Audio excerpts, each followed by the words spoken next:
उपस्थित जमलेल्या सर्व समर्थ सेवेकरी भाविक सज्जन हो, सर्वांना मनापासून श्री स्वामी समर्थ.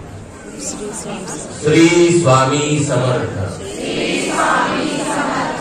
याला अक्कल बोलपर्यंत असो फार वेळ घेणार नाही, कारण की इकडनं पदार्थांचा सुवास आपल्यापर्यंत आलेला आहे आणि ज्या वेळेला मन आपल्यापासून दूर जातं त्यावेळेला तुम्हाला कितीही आणि कशाही पद्धतीनं चांगलं सांगितलं तर ते तुम्ही ग्रहण करण्याच्या मनस्थितीमध्ये नसता. परत एकदा पहा तुमचं एक छोटंसं उदाहरण घेऊ. बरेच जण बऱ्याच वेळेला आरतीला असतात, त्यांना माहिती असेल, ज्यांना माहित नसेल त्यांनी ते कसे चुकतात पहा. सगळ्यांनी माझ्या पाठीमाग म्हणायचंय भारत माता की. माझ्या पाठीमाग म्हणा म्हटलं, पुढचं कशाला. याचाच अर्थ असा की आपण समोरच्याचं संभाषण ऐकत नाही आणि पती पत्नीमध्ये जास्त वाद होण्यासाठी हे कारण पुरेसं आहे. पतिदेव काय म्हणतात हा शब्द पूर्ण ग्रहण न करता आमच्या ताईसाहेब लगेच प्रत्युत्तर देतात. असो, आज आपण या ठिकाणी या विश्वाचे ब्रह्मांडाचे नायक स्वामी महाराज यांचा प्रकट दिन उत्सव साजरा करतो. ताईंनी आता सांगितलं की पंजाब प्रांतामध्ये हस्तिनापूर नगरामध्ये हस्तिनापूर पासून 24 ते 30 किलोमीटरच्या अंतरावरती छेली खेडा एक गाव होतं आणि तिथं विजयसिंह नावाचं एक छोटं बाळ मुलगा आपल्या भावाबरोबर आणि भाऊजाई बरोबर त्या ठिकाणी दिवस त्या ठिकाणी मार्गक्रमण करत होता. मग त्या मुलाला कोणी मित्र नव्हते. मग त्या मुलाचं एक काम असायचं, सांगू ना, काय होतं, लक्ष सगळं तिकडं जाईल. घरी गेल्यावर मग म्हणतात विजय सिंग कोथा पंजाबला कशाला गेले.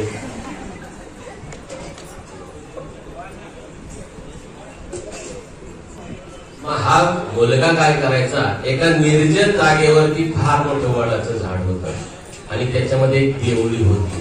देवळी माहितीये ना, गोलफा, त्याच्यामध्ये गणपती बाप्पांची मूर्ती होती. हा मुलगा काय करायचा, खिसे भरून गोट्या घेऊन यायचा आणि त्या देवळीच्या समोर गणपती बाप्पांच्या पुढे तो गोट्या खेळायचा. रोजचा दिनक्रम असा होता. एक दिवस त्यांनी पूर्ण गोट्या भरून त्या ठिकाणी घेऊन आला. सगळ्या गोट्या गणपती बाप्पा जवळ ठेवल्या. रोज तो काय करायचा, स्वतःचा डाव स्वतः खेळायचा आणि गणपतीच्या बाप्पांचा किंवा गणपती बाप्पांचा सुद्धा डाव तो स्वतःच खेळायचा. एक दिवस त्याच्या मनामध्ये आलं, सगळ्या गोट्या आणल्या, गणपती बाप्पा जवळ ठेवल्या. तो म्हटला आज काही झालं तरी देवा मी माझा डाव खेळणार, तू तुझा डाव खेळायचा. आता हा प्रश्न झाल्यानंतर अचानक धरणी कंपू लागली. अचानक भूकंपासारखी धरणी थरथर कापू लागली. आकाशामध्ये काळे ढग जमा झाले आणि त्या ठिकाणी जोराचा सुसाट वारा सुटला आणि त्या ठिकाणी त्या वेळेला धरणी दुभंगून एक 8 वर्षाची बालकाची मूर्ती बाहेर आली. तेच स्वामी महाराजांचा प्रकट दिवस. तो वार होता चैत्र शुद्ध द्वितीया. मग 1149 ते 1878 हा कालावधी महाराजांच्या त्या ठिकाणी भ्रमंती झाली. संपूर्ण भारतभर फिरले, अक्कलकोटला आले. अक्कलकोटचं नाव त्यावेळेला प्रज्ञापुरी होतं. आजही तुम्हाला सांगतायत महाराज, परंतु तुम्हाला ते समजतच नाही. यवने पुसिले स्वामी कहा है, अक्कलकोटी पहारे, समाधी सुखते भोगुन बोले, धन्य स्वामी वरियारे. अर्थ समजला नाही. यवने पुसिले, एका यवनानं मुस्लिम धर्माच्या एका सद्ग्रहस्थानं महाराजांना विचारलं स्वामी कहा है. स्वामी म्हणले अक्कलकोटी पहारे. मग त्यांनी 2 मिनिटं अकलेचं कोट उघडलं, 2 मिनिटं समाधीस्थ झाला आणि नंतर म्हटला समाधी सुखते भोगुनी बोले, धन्य स्वामी वरियारे. मग त्या ठिकाणी धरणी दुभंगून महाराजांची त्या ठिकाणी प्रकट दिन झाला. ते त्या विजयसिंह बरोबर गोट्या खेळायचे. मग विजयसिंह महाराजांकडून हारायचा. मग विजयसिंह ज्या वेळेला जिंकायचा त्यावेळेला महाराज 4 गोट्या जिंकल्या की आपोआप 4 गोट्या तयार करायच्या.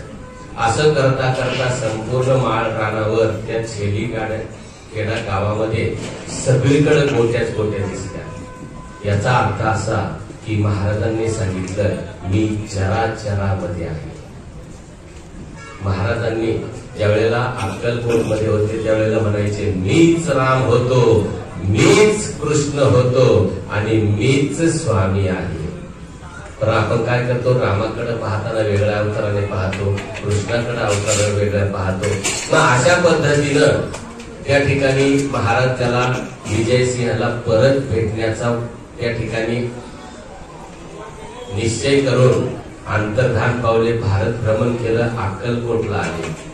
अक्कलकोटला आल्यानंतर खंडोबाच्या मंदिरामध्ये बसले. तिथं सुद्धा एक अविंद होता, तो करिता यांची थट्टा, परी काही चमत्कार पाहता महासिद्ध समजले. मग तो एक व्यक्ती ज्यांची थट्टा करायचा महाराजांना त्यांनी चिलीम दिली होती आणि ती मोकळी चिलीम होती. याला वाटलं हे खूप मोठे साधू असतील तर हे काहीतरी चमत्कार करतील. मोकळ्या चिलीम मधून महाराजांनी धूर काढला. मग तो चमत्कार पाहिल्यानंतर तो चोळप्पाच्या घरी गेला. चोळप्पाला सांगितलं कोणीतरी सद्ग्रस्त अवलिया गावामध्ये आले. चोळप्पाने काही योग यागादी केलं नाही. परी भक्तीस्तव पाही स्वामी आले सदनाती. चोळप्पाने काही योग या काही करत नव्हत्या. फक्त चोळप्पाची भक्ती चांगली होती. भक्ती पाहून महाराज त्याच्या घरी आले. मग बऱ्याच नंतर आपल्याला हे सगळं स्वामी चरित्रामध्ये पाहायला मिळतं. मग तुम्हाला लक्षात कसं सांगायचं की तुमच्या मनात प्रश्न येईल हाच दिवस प्रकट दिन म्हणून कसा मानला गेला. एकदा हा उत्सव स्वामी सुतांनी सुरू केला. अक्कलकोटमध्ये भुजंगासारख्या भक्तांनी महाराजांना विचारलं महाराज स्वामी सूत काय करतायत. महाराज म्हणले माझा बाळ माझ्या प्रकट दिनाचा उत्सव करतोय. मग याला पुष्टी कशी मिळायची. मग हरिभाऊ तिथं आले. स्वामी सूत झाले. महाराज म्हटले तू माझा आजपासून सूत आहे. पहा इतकं मोठं भाग्य आपल्या नशिबात कधी येणार की महाराज त्याला आपला मुलगा म्हणायचे. आज माझाच मुलगा. मला लवकर काय आता तुम्हाला सांगायचं जे आहे ते. परंतु भगवंताने एखाद्या सद्ग्रहस्थाला मुलगा मानणं ही तेवढी पुण्याची गोष्ट आहे. मग महाराज तिथं हरिभाऊ आले कशासाठी होते. आई इच्छापूर्ती करण्यासाठी. महाराजांनी सांगितलं तू आता माझा मुलगा झाला सगळं सोडून दे, भगवे कपडे घाल आणि सागर किनारी जाऊन किल्ला उभारून राहा. हरिभाऊला रडायला आलं. ते म्हटले मला टीव्ही पाहिजे, फ्रीज पाहिजे, वॉशिंग मशीन पाहिजे, बंगला पाहिजे, गाडी पाहिजे. हे सगळं मिळवायसाठी मी तुमच्याकडे आलो आणि तुम्ही तर मला सांगता सगळं सोडून दे. तो रडायला लागला. रडायला लागल्यानंतर त्या ठिकाणी महाराजांनी सांगितलं रडू नको, माझं पोट बघ किती मोठं आहे, माझ्या पोटावर हात फिरव. महाराजांची आज्ञाप्रमाण म्हणून स्वामी सुतानं महाराजांच्या पोटावर हात फिरवला. त्यावेळेला त्याला पाठीमागचे सगळे जन्म दिसायला लागले. याच्यामध्ये त्याला विजयसिंह नावाच्या व्यक्तीचा जन्म दिसला. म्हणजे सांगायचं तात्पर्य असं की विजयसिंह दुसरे तिसरे कोणी नसून हे स्वामी सुतांचा अवतार होता. मग त्या ठिकाणी महाराजांनी त्याला सांगितलं. मग नाना रेखे मठातले नाना शास्त्री तिथे गेले. महाराजांनी सांगितलं माझी पत्रिका बनव. महाराजांची पत्रिका बनवायचं म्हटल्यानंतर अहोभाग्य. रेखे मठातले नाना जोशी तिथं गेले. त्यांनी पत्रिका बनवली. परत अक्कलकोटला गेले. अक्कलकोटला गेल्यावरती त्यावेळेला तिथं भजन चालू होतं. महाराजांनी ती पत्रिका घेतली माळ्यावर फेकून द्यायला सांगितली. माळ्यावर ती पत्रिका फेकल्यानंतर भजन संपलं. भजन संपल्यानंतर ती पत्रिका पुन्हा खाली काढायला लावली. तर त्या पत्रिकेला हळदी कुंकू फुलं अक्षदा तुळशी हे वाहिलेलं त्या ठिकाणी पाहायला मिळालं. याचा अर्थ असा की ते सुद्धा तो जन्मदिवस प्रकट दिन सगळ्या भगवंतांनी सुद्धा मान्य केला. म्हणून चैत्र शुद्ध द्वितीयेला आपण हा प्रकट दिन साजरा करत असतो. बोलण्यासारखं खूप आहे. तुम्हालाही भूक लागलेली आहे. भविष्यामध्ये पुन्हा कधी तुमच्यापर्यंत बोलण्याचा योग आला आपण स्वामी चरित्र काय आहे वाचन का करावं.